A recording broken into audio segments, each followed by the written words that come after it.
The forest was silent that night, the kind of silence that presses against the skin and makes the world feel smaller, colder, more dangerous.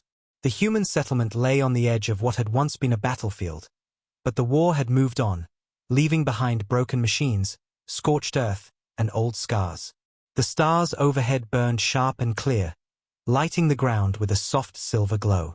The loyal dog moved through the underbrush with quiet steps, his ears twitching at every whisper of wind. He had lived through the war with his owner, had heard the distant booms of alien artillery, had smelled the burning metal of crashed ships. He knew danger when he smelled it. And tonight, he smelled something different. Not prey. Not human. Something strange. Something wounded. He lowered his head and growled softly, not in fear, but in warning. His fur bristled. Somewhere in the darkness, something alive was trying not to be found. The dog let out a low bark, not loud, but enough. Inside the cabin at the edge of the forest, a man stirred. He was a soldier once, though these days he tried to forget that part of himself. The war had taken too much. But when the dog barked like that, he knew it wasn't just a deer. He grabbed his jacket, his old flashlight, and the small plasma sidearm that hadn't seen the light of day in months. He stepped out into the cold night air, his boots crunching softly against the frost-covered grass. The forest whispered around him, and the dog was waiting, tail stiff, eyes locked on something deeper in the trees. The man followed him, the beam of the flashlight cutting through the darkness in narrow slices. That's when he saw it. At first it looked like a broken piece of a ship, half buried in the soft mud. But then the light shifted, and the shape moved. A low, wet sound filled the night air, a weak, rasping breath. It wasn't a machine. It was alive. The alien lay crumpled against a tree, its silver-blue skin slick with blood that shimmered faintly in the starlight. Its breathing was ragged, shallow, each exhale a faint gurgle. The dog growled, taking a step forward, but the man lifted a hand to stop him. He had seen many aliens during the war, but never like this. This one was barely clinging to life. It wasn't holding a weapon. Its hands were raised weakly, palms open. A gesture of surrender, or maybe just a plea for mercy. His training screamed at him. Enemy. Danger. This species had fought against humanity only months ago, their ships cutting through Terran fleets, their soldiers burning colonies. He should have called the outpost, reported the sighting, let someone else deal with it. That's what he had promised himself when he came here, to stay out of it. But the way it looked at him, those black, wide eyes, clouded with pain, hit something deeper than training. The dog moved closer, nose twitching, ears flicking back as if unsure whether to attack or protect. The man knelt slowly, keeping his weapon low but ready. You picked the wrong forest to die in, he muttered under his breath. But he didn't pull the trigger. The alien tried to speak. The sound was broken, wet, and strange, but beneath the alien language, there was no threat. Just fear. He could hear it even without understanding. Something in its body shifted, and he saw the wound, a deep gash across its side, torn open by shrapnel. Whoever this was, whatever they had been, they wouldn't last long. And in the cold quiet of the forest, he felt something unfamiliar in his chest. Not pity. Something heavier. Responsibility. He thought of the war, of the villages burned, of the friends who never came home. He thought of the black sky lit with fire as alien ships rained death on human cities. He thought of everything he had lost. He could end this creature now. No one would ever question it. It would be easy, clean. But he didn't. Instead, he crouched down lower, keeping his eyes locked on the aliens, and said softly, "Don't move." The dog barked once, not out of fear, but as if asking what came next. And the truth was, the man didn't know. All he knew was that something about killing this one, this broken, gasping, bleeding thing, felt wrong. He slid the plasma weapon back into his jacket, ignoring the voice in his head screaming that this was a mistake. Then he did something that even he didn't fully understand. He reached out. Slowly. The alien flinched, but didn't run. Couldn't run. His hand touched the edge of the wound, feeling the heat of blood soaking through alien skin. The dog stood beside him, a silent sentinel. He lifted the alien onto his shoulders. It wasn't easy. The body was light but awkward, and every movement earned a sharp, pained sound. But he didn't stop. He carried it through the trees, the dog leading the way back to the cabin. He didn't know what the Galactic Council would say if they found out. He didn't care. The war had taught him that sometimes the lines between enemy and ally were nothing more than ash in the wind. Inside the cabin, the old emergency medkit he kept sealed since the war came out of its box. He had patched up enough people in the field to know what he was doing. It wasn't pretty. The alien hissed, its hands clawing weakly at the wooden floor, but it didn't fight. The dog sat by the door, growling at shadows, guarding them both. Hours passed in silence broken only by the sounds of breathing. One human, one alien, and one dog who somehow understood more than either of them. Outside, the sky began to lighten. The war might have ended on paper, but it hadn't ended in hearts or memories. The man had every reason to hate this creature. But as he wrapped the last bandage around its wounds and looked down at its half-conscious face, something inside him shifted. Maybe it wasn't forgiveness. Maybe it was something simpler. Something older. Humanity had survived not because it was cruel, but because it could choose mercy even when the universe expected rage. He knew the council patrols would eventually track the crash site. He knew this choice would have consequences. But for now, as the dog lay at his feet and the alien's breathing grew steadier, he felt something he hadn't felt in years, a sense of quiet defiance. The galaxy expected humans to fight. It didn't expect them to save their enemies. And that, perhaps, was where humanity's true power had always lived. And somewhere far beyond that forest, in the endless cold of space, a war still rumbled. But inside that small cabin, one choice, made by one human and one loyal dog, would ripple through the stars in ways no one could yet see. If you enjoyed this HFY sci-fi story about humanity, aliens, loyalty, and unexpected choices, make sure to like, comment, and subscribe for more powerful tales where one decision can change the fate of an entire galaxy. The forest around the cabin was different the next morning, not in sound or shape, but in feeling, like something in the air itself had shifted overnight. The man had not slept. He sat in the dim light of his small kitchen, the loyal dog lying near the door with his ears perked, watching the stranger that now occupied their home. The alien was still alive. Barely. Its breathing came in shallow waves, each inhale a shaky tremor, each exhale a soft rasp. The blanket he had thrown over it did little to hide the way its thin chest struggled for air. He had patched the wound with what supplies he had, sealing it as best he could with Terran medfoam.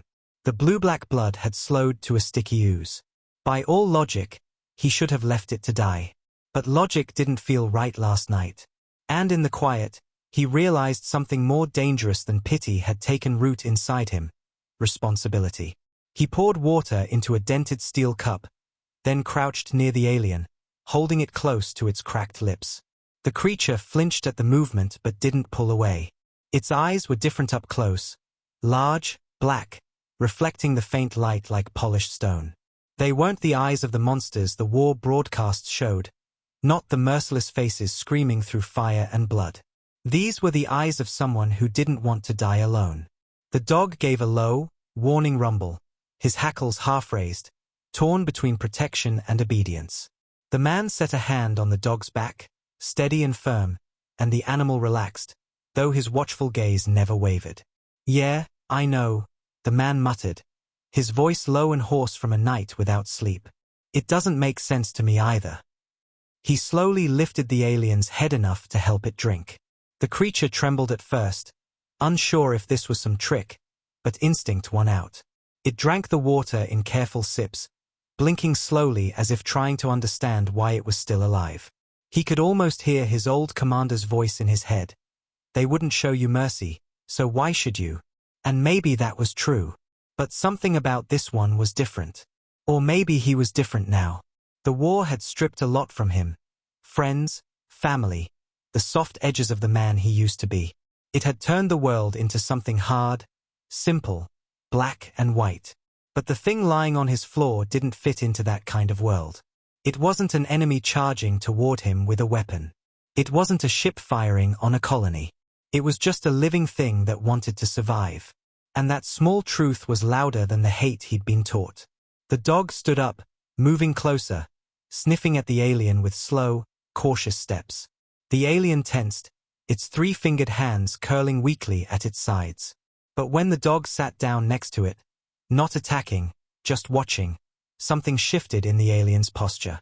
The fear didn't vanish, but it dulled, as if some part of it understood the unspoken language animals had always spoken. You are not prey, not now. Outside, the faint hum of distant engines broke the quiet. Patrols. Not close yet, but close enough that his stomach tightened. He'd expected this. The crash site wouldn't stay hidden for long. Someone from the Galactic Council or the border guard would come looking. If they found a wounded alien in his cabin, there would be questions. Hard ones. And if they decided he'd aided the enemy, there would be consequences. Serious ones. He ran a hand over his face, feeling the grit of sleeplessness on his skin. He wasn't ready to explain this to anyone. Least of all to people who would shoot first and ask questions later. The alien tried to speak again. A sound like fractured glass and wet gravel. He couldn't understand a word, but it was trying to communicate. Its hands lifted weakly, gesturing toward the door, toward the forest. For a moment he thought it was asking to leave. But then he saw the way its fingers shook, how its eyes flickered with something closer to fear than determination. It wasn't trying to escape. It was warning him. Something was coming. The dog's ears twitched at the same moment, his nose lifting toward the open window. The man followed the dog's line of sight. A faint dust trail hung over the far ridge, barely visible in the pale morning light. Not a patrol, not yet, but something was moving. He cursed under his breath. He had hoped for more time. His hands moved with the muscle memory of a soldier who thought he'd forgotten how to be one. He locked the cabin door, checked the sidearm on the table, scanned the tree line. The war might have ended, but that didn't mean the world had become safe. And if word got out that an alien had been found alive, it would bring more than just a cleanup crew. He turned back to the creature on his floor, meeting its black, unblinking eyes. I should have left you out there, he whispered, not as a threat but as a truth. But the alien's stare didn't flinch. It wasn't begging. It wasn't angry. It was just waiting. The dog shifted closer, pressing against his leg. He could feel the tremor of the animal's body, alert, ready. He sighed heavily, the kind of sound that comes from deep in the chest, from a place that remembers too much. He didn't know this alien. He didn't know what it had done. But he did know the war wasn't won by being kind. That was exactly why kindness had weight now. It meant something. It cost something. He checked the bandages. The wound was stable for now, but the alien wouldn't survive being dragged out into the cold again. If patrols came, he'd have to make a choice. Turn it in and live with himself. Or hide it and gamble everything. And as the wind outside rattled the window frames, the loyal dog lifted his head and let out a low growl, a sound that meant danger was getting closer. He closed his eyes for just a second, feeling the old war sharpen itself inside him again. It wasn't over. It never really was. But this time, the battle wasn't on a battlefield. It was in a small cabin, with a dog, a wounded enemy, and one man who had no idea why saving it felt like the only thing that still mattered. Outside, the sound of approaching engines grew louder. In the stillness, the alien reached out a trembling hand and touched the dog's fur, just barely. The dog didn't pull away. And in that quiet, something unspoken passed between all three of them. Whatever was coming, they would face it together. And that was when the man realized something he hadn't said out loud. He'd already made his choice. The engines grew louder as the sun climbed higher, a dull hum that crawled across the forest like a warning, the kind of sound soldiers learn to recognize even before they see the source. The man stood at the cabin window, the loyal dog pressed against his leg, both of them staring into the trees. Patrols. It had to be. They were early, which meant someone had seen something, wreckage, a heat signature, maybe even tracks. They would sweep the area. They would find the alien. And once they did, this quiet life he had carved out after the war would shatter like glass. He looked down at the creature lying on the floor, half-conscious, its breathing shallow but no longer desperate. The medfoam had done its job. It would live. But if the patrol took it, they wouldn't treat it like a wounded soldier. They'd treat it like a trophy, or worse, a liability. The dog's ears flicked forward, a low rumble deep in his chest. He could sense movement long before the human eye caught it. Out there, through the pale light and the swaying pines, figures were advancing in disciplined formation. The man's heart thudded slowly, but not with panic. It was a soldier's heartbeat, the one that comes before a decision that can't be undone. He crouched beside the alien, and its eyes fluttered open. Black, reflective, alien. But now they weren't just the eyes of the enemy. They were the eyes of something alive and afraid. He hated that he saw himself in them. The alien tried to move, tried to sit up, but a wince rippled through its thin frame, and it slumped back down. He could see the calculation in its gaze. It knew the sound of approaching boots just as well as he did. War teaches the same language to everyone. Its hand brushed weakly against the floorboards, searching for something, maybe trying to brace itself. He didn't understand its words, but the meaning was clear. It was begging him not to let them find it. He wasn't stupid. He knew what this meant. If he hid it, he'd be committing treason under council law. The war had been brutal, and even though the shooting had stopped, the hatred hadn't. There were still soldiers who would shoot an alien on sight just for breathing in the same air.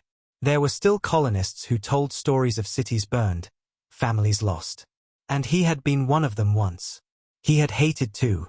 But something about this creature, broken, bleeding, unarmed, had cracked that black and white world wide open. The dog nudged his hand, as if sensing the storm in his chest. "Yeah," he whispered to the animal. "I know what I'm doing is stupid." He checked the door, the window, the small hatch under the floor that he had built years ago to stash extra supplies. It wasn't much, but it was deep enough to hide something, or someone. He had never thought he'd actually need to use it for a living being. But here he was, about to do exactly that. The alien's gaze followed his movements, its chest rising and falling quickly now, not from pain but from fear.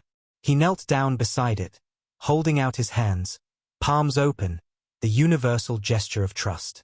"If they find you, you're dead," he said softly, though he knew it wouldn't understand the words. But tone speaks louder than language. If you stay quiet, you might have a chance. He slipped his arms beneath its trembling body. It was lighter than it looked, its bones fragile, like carrying something made of glass and breath. It hissed softly in pain, but didn't fight him. The dog walked ahead, tail low, ears pinned back, moving like a silent shadow as the man carried the alien toward the hatch. He pushed the wooden panel aside, revealing the narrow crawl space beneath the floor. It was cold and dark, but it was the only place they wouldn't search on their first pass. He set the alien down gently. The creature looked up at him, its black eyes wide, reflecting the dim morning light like polished stone. For a second, they simply stared at each other, human and alien, soldier and enemy. And in that moment, he realized this choice wasn't about orders. It was about who he was when no one was watching. Boots crunched outside. Voices followed. 2, maybe 3 soldiers. Young, eager. The kind who hadn't seen the worst of the war. He lowered the hatch carefully, pressing a finger to his lips. The alien didn't speak. It didn't move. It understood. The dog padded to the door and sat, ears flicking forward, ready but quiet. A loud knock rattled the cabin. "Open up," a voice barked. "Terran patrol. Routine sweep." He opened the door slowly, his face blank, practiced. A good soldier knows how to wear a mask. The 2 patrol soldiers stood in full combat gear, rifles slung but ready. One scanned the tree line, the other glanced over his shoulder into the cabin. "We've got reports of a crash last night. Something fell from orbit about 2 clicks north. We're checking every building within range." He leaned against the doorframe casually, pretending to be the kind of man who no longer cared about the war. "I didn't see anything," he said flatly.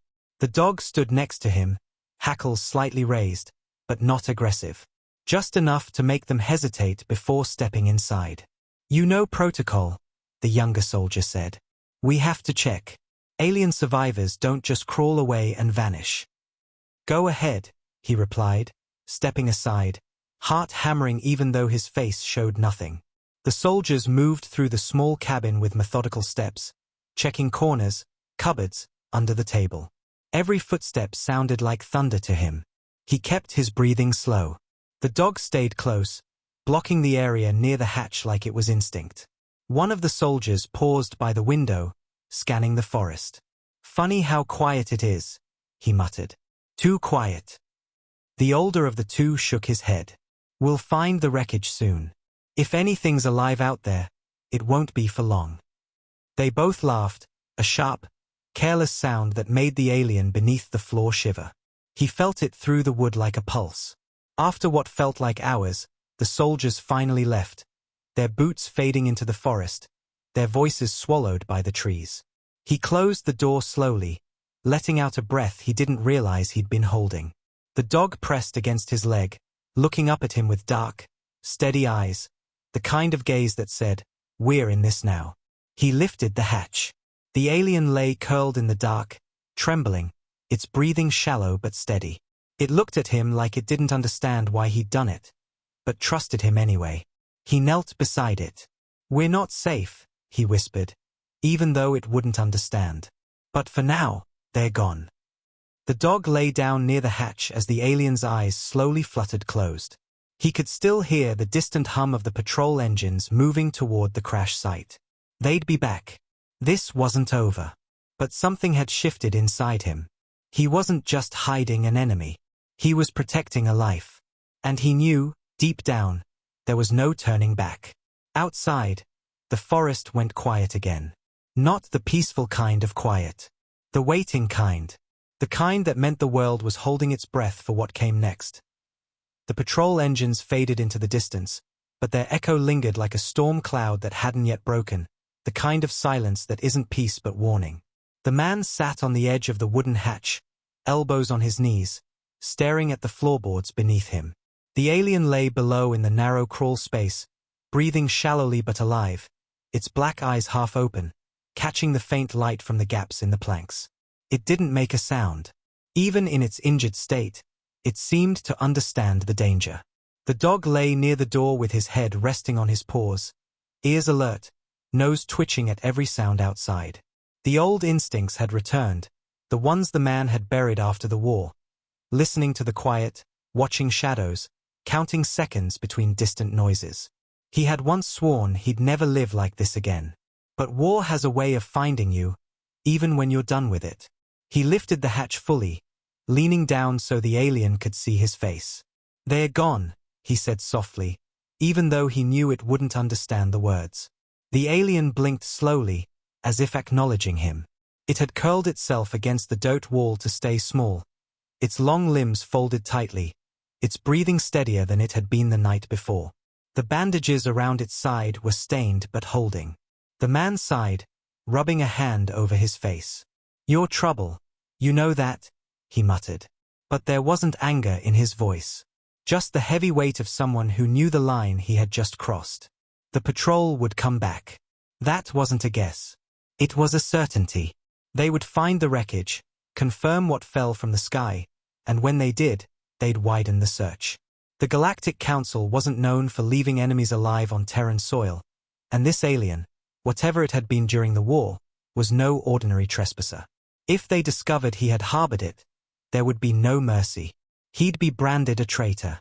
And yet, when he looked down at it, when he saw the faint rise and fall of its fragile chest, he knew he wouldn't hand it over. He didn't even fully know why. Maybe because war had taken too much from him already. Maybe because mercy felt like the only power he had left. The dog shifted suddenly, his ears pointing toward the tree line. The man froze. Someone was out there. Not the heavy stomp of patrol boots. Lighter, sharper. Scavengers. After every crash, they came. People who lived off war's leftovers.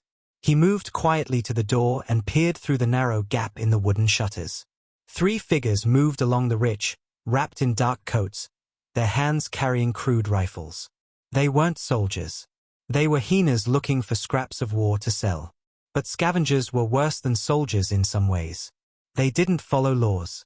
They followed opportunity. And if they found the alien before the patrol did, they wouldn't report it. They'd sell it. Or worse.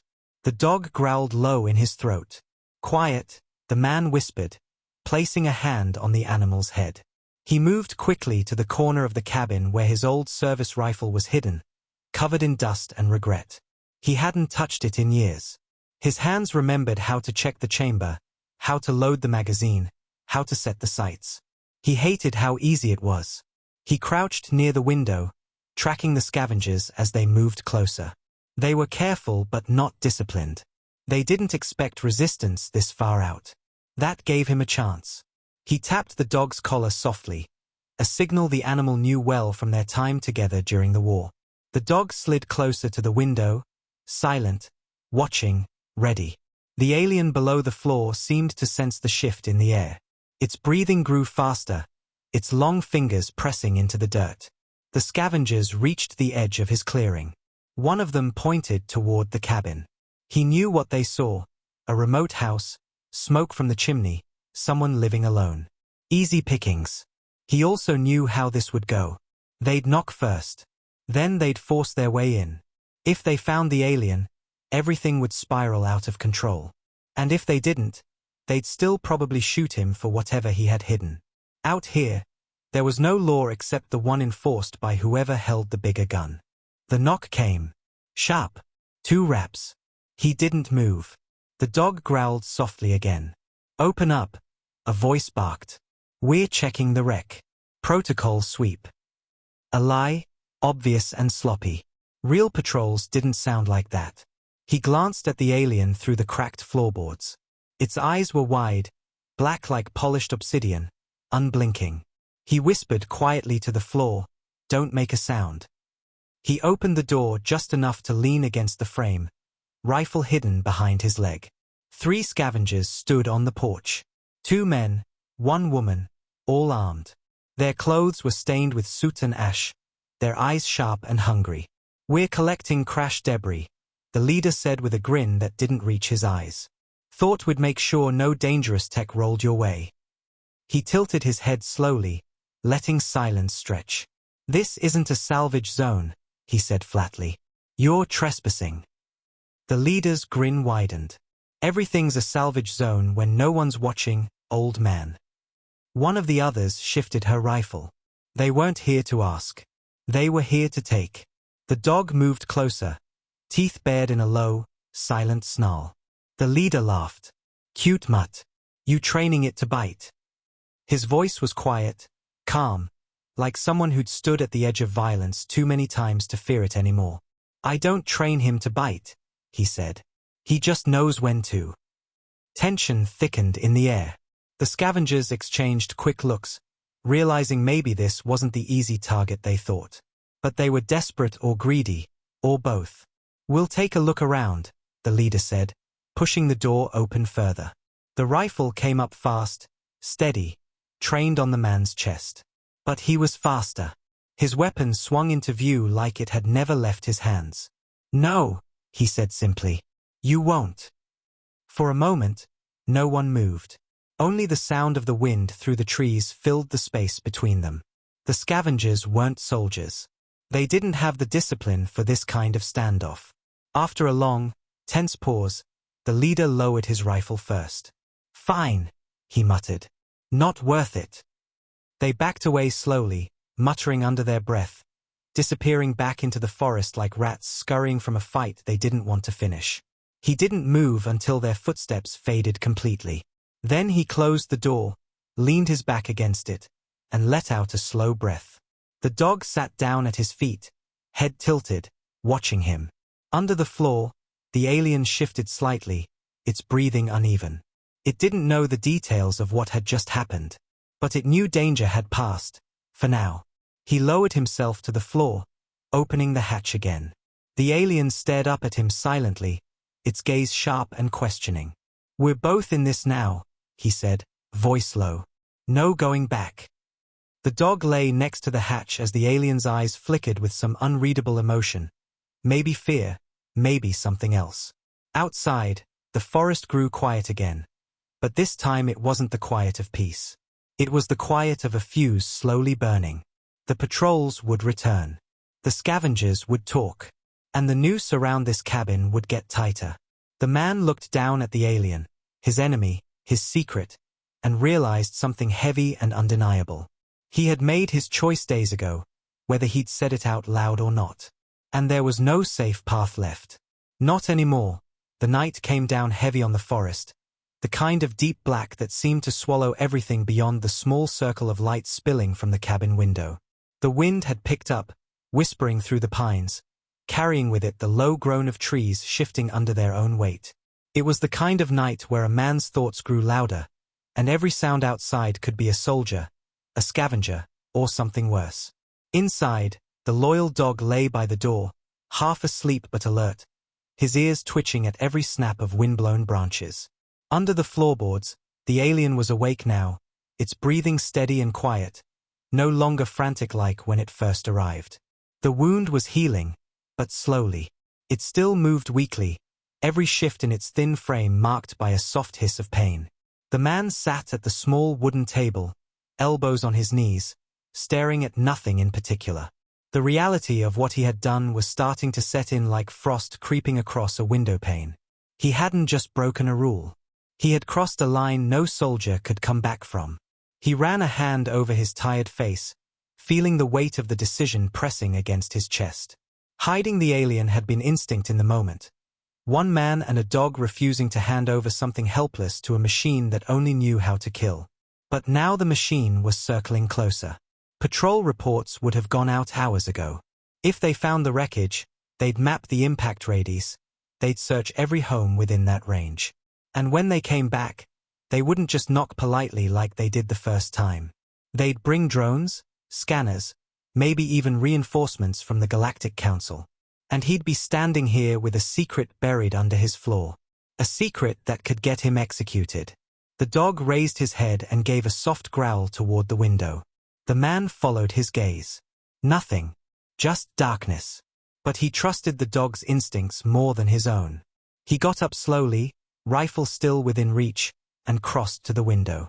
The forest was still, but the silence was heavier than before. He had spent too many years in too many war zones to mistake that kind of silence. It wasn't empty. It was watching. He turned his head slightly toward the floorboards. "They'll come back," he said quietly, knowing the alien wouldn't understand his words but would understand the weight in his voice. The alien stared up through the small gap in the wood, black eyes reflecting the faint cabin light.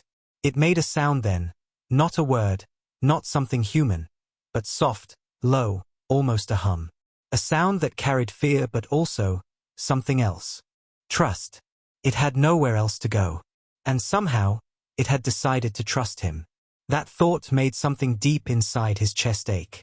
He lowered himself and opened the hatch. The alien blinked at the sudden brightness, but didn't move.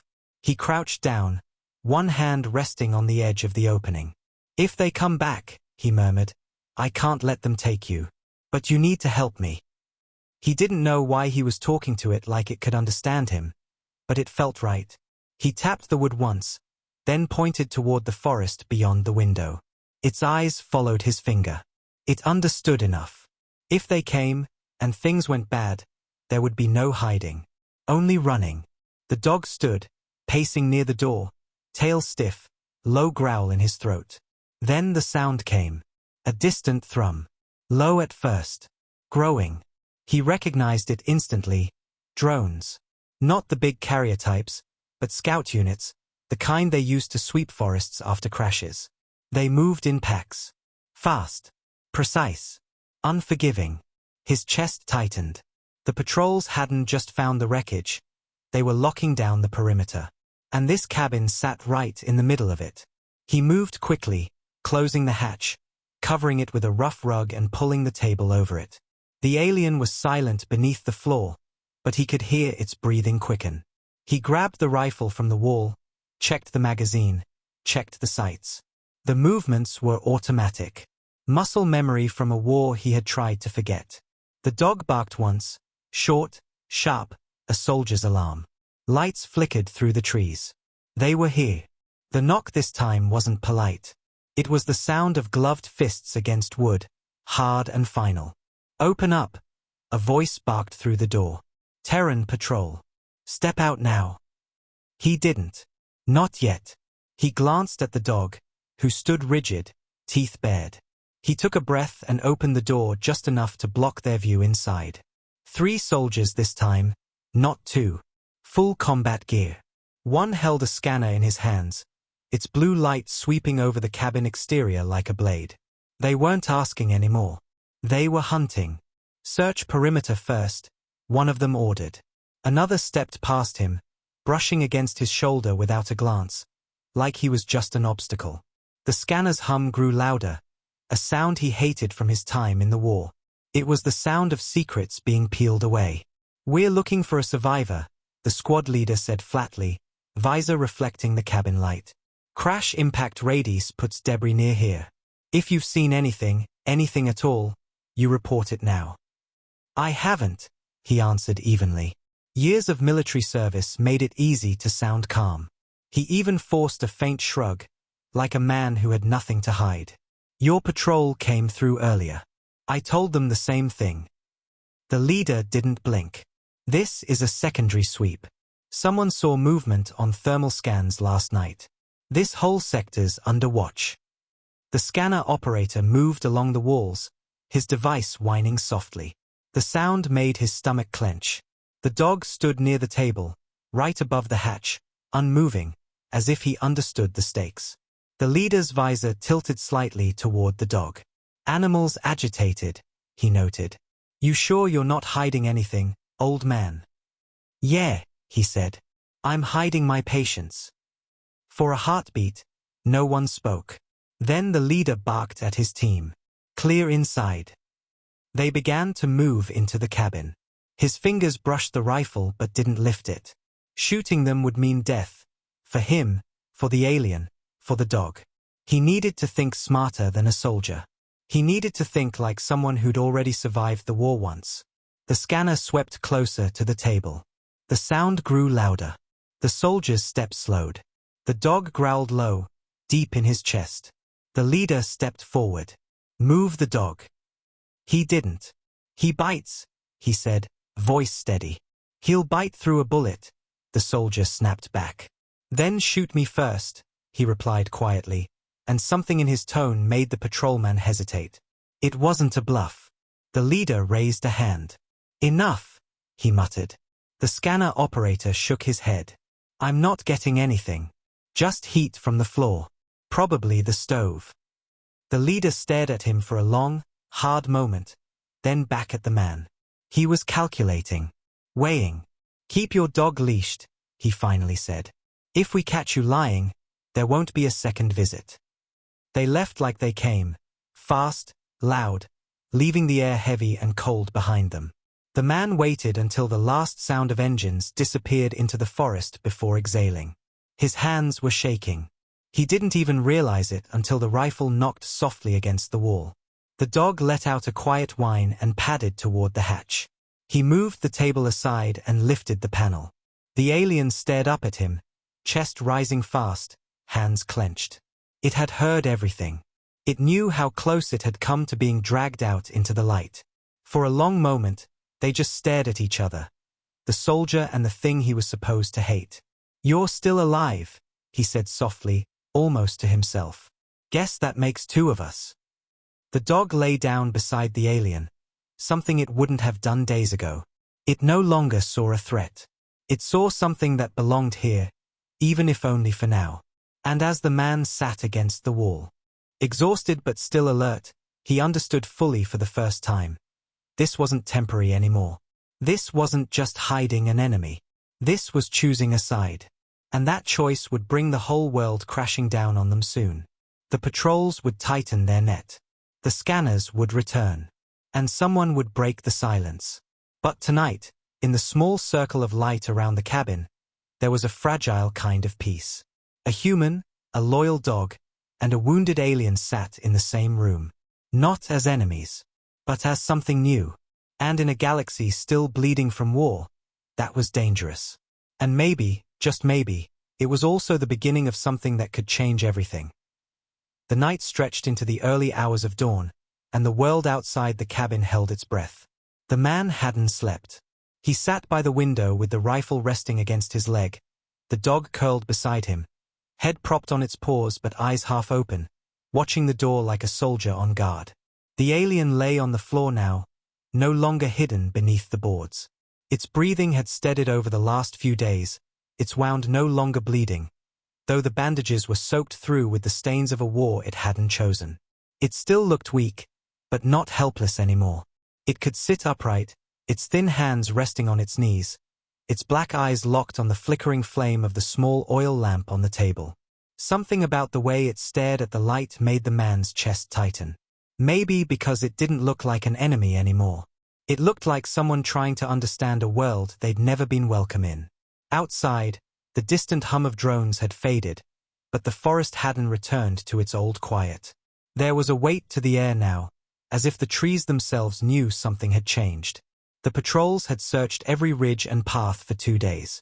The scavengers had spread whispers through the nearby settlements. And the Galactic Council was sending reinforcements. He could feel it in the way the birds didn't sing at dawn anymore. Something was coming. Something bigger than a few soldiers at his door.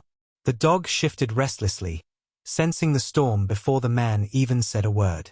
He leaned down, rubbing the animal's head. "Yeah," he whispered. "I feel it too." He looked over at the alien.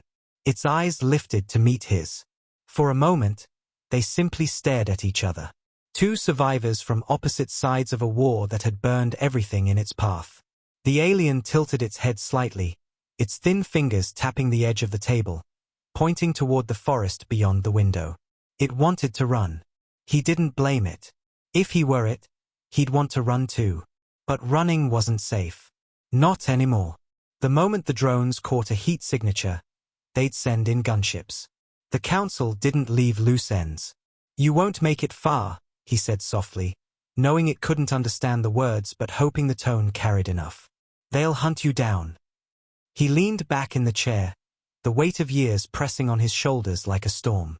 "Unless I do something stupid." And he was very good at doing stupid things. For years, he had tried to live quietly, tucked away at the edge of nowhere, away from politics and war. But war had found him again. This time, not as a soldier following orders, but as a man standing between a broken creature and a galaxy that would rather see it dead. He didn't know why he cared. Maybe because saving one life felt more human than anything else he'd done in years. Maybe because this alien wasn't the monster they had told him it would be. Or maybe because deep down, he was just tired of watching the universe destroy everything without anyone daring to say no. The dog barked once, a short, sharp warning. The man shot to his feet, crossing the room in 2 strides. Through the window, he saw it.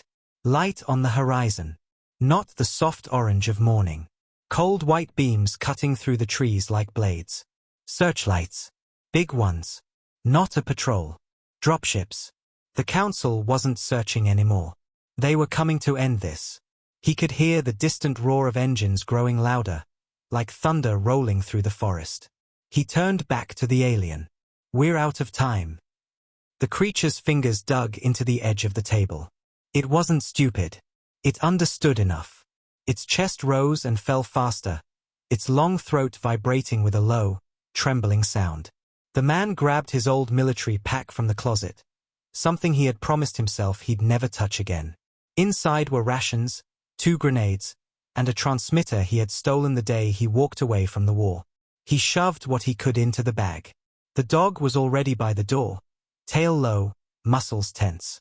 He could see the loyalty burning in its eyes, the kind that came from years of trust, the kind you couldn't train.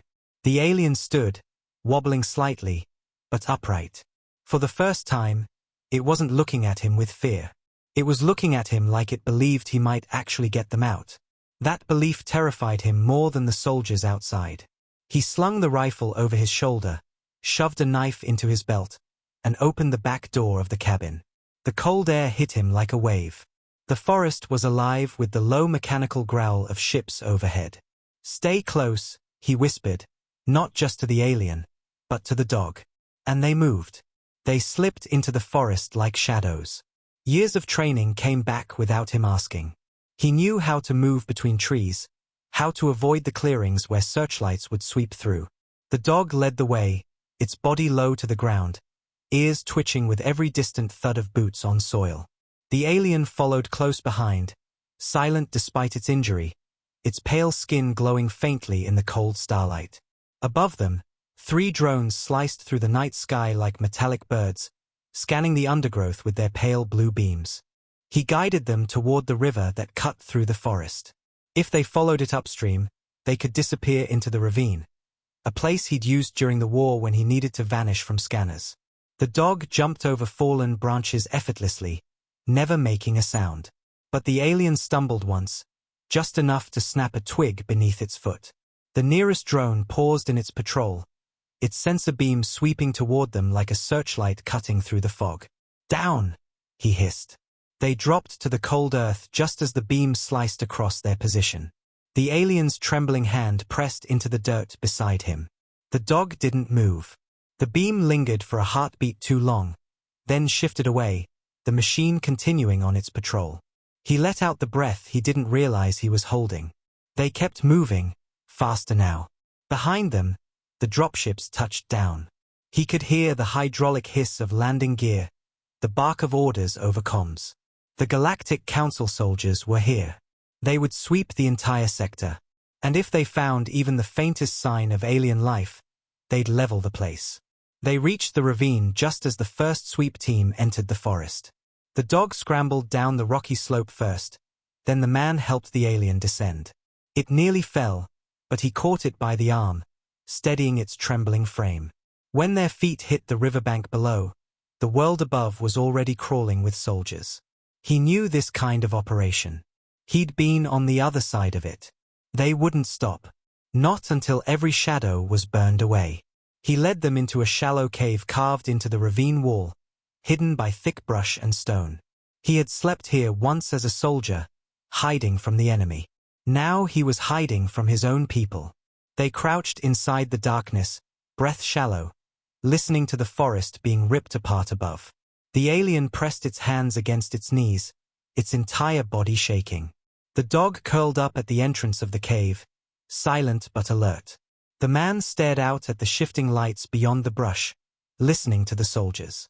Their orders were clear: search, destroy, no survivors. And as the night dragged on, a thought cut through the noise like a blade. He could end this right now. All he had to do was step out, hand the alien over, say it crashed near his cabin and he had nothing to do with it. He would live. His dog would live. He could go back to his quiet life. No one would ever know. But then he looked at the alien again. At the way it was shaking, not with the arrogance of an enemy but with the quiet, desperate fear of someone who wanted to live. He remembered the day the war ended, not with cheers, but with silence. The kind of silence that comes when both sides lose too much. He had walked away from the army because he didn't believe in what they were doing anymore. And right here, in this cave, hiding from everything he used to stand for, he realized something else. He hadn't stopped fighting. He had just changed the battlefield. The sound of boots came closer. Searchlights skimmed the edge of the ravine. He raised the rifle slowly, breath steady, heartbeat slow. The dog's ears twitched. The alien held its breath. One more step, and they'd find the entrance. But fate, or maybe luck, moved in their favor. A distant radio call crackled through the soldiers' comms. Another crash site. Another priority. The team above them turned back, fading into the forest like ghosts. The searchlights pulled away. The night grew quiet again, but not peaceful. Just quiet. The man lowered the rifle. The dog relaxed slightly. The alien exhaled a trembling breath and looked at him. Not like a prisoner, not like an enemy, but like someone who owed their life to a stranger.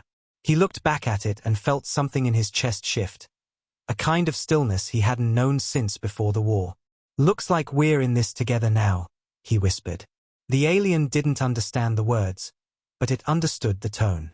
It nodded once, slow and deliberate. The dog wagged its tail softly, just once, like an unspoken promise.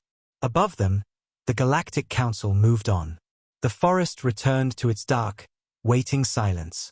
But in the quiet of that cave, 3 lives that should never have crossed paths sat breathing the same air. And somewhere in the galaxy, far beyond the forest, a war machine rolled on, unaware that in a tiny corner of it, 1 man, 1 dog, and 1 alien had already changed everything. He closed his eyes, exhaustion finally weighing him down. Tomorrow, they would have to keep running. Tomorrow, the world would come for them again. But tonight, under the cold light of the stars and the whispering trees, they were alive. And sometimes, in a galaxy built on war, survival itself was the loudest act of defiance. And if you enjoyed this HFY sci-fi story about humanity, loyalty, mercy, and unexpected choices, make sure to like, comment, and subscribe. More stories are waiting in the dark, and every small choice can change the fate of the stars.